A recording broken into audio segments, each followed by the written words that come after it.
De nuestro corresponsal, 40.000 trabajan cada día en esos dos edificios que están ardiendo. Parece ser que el presidente George Bush va a hablar. Unfortunately, we'll be going back to Washington after my remarks. Secretary Rod Pace and Lieutenant Governor will take the podium and discuss education. I do want to thank the folks here at the Booker Elementary School for their hospitality. Today, we've had a national tragedy. Two airplanes have crashed into the World Trade Center in an apparent terrorist attack on our country. I have spoken to the Vice President, to the Governor of New York, to the Director of the FBI, and have ordered that the full resources of the federal government go to help the victims and their families, and to conduct a full-scale investigation to hunt down and to find those folks who committed this act.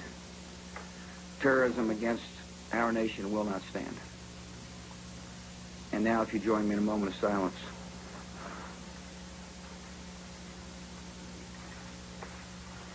May God bless the victims, their families, and America. Thank you very much.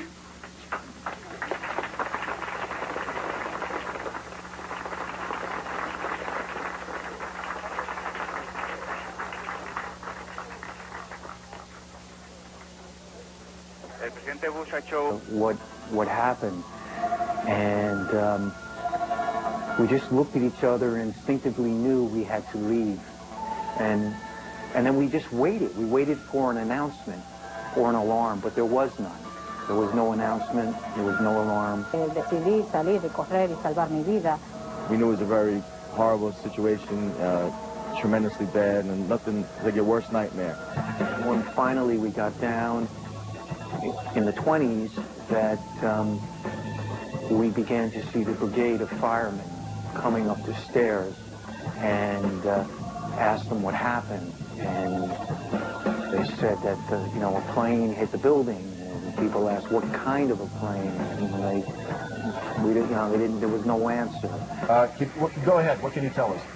This just in, you are looking at obviously a very disturbing live shot there. That is the World Trade Center, and we have unconfirmed reports this morning that a plane has crashed into one of the towers of the World Trade Center. Clearly something relatively devastating happening this morning there, the south end of the island of Manhattan.